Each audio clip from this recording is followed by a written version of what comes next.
how to set up an eBay store.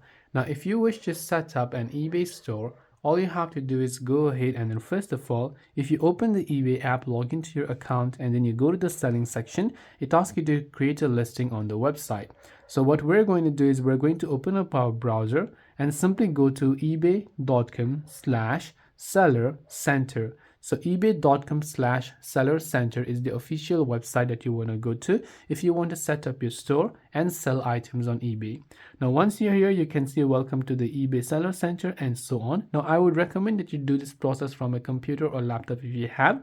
Otherwise, what you can do is from here, now you can go to the sell option. You'll be taken to the page where you'll be able to sell and start listing your items on eBay.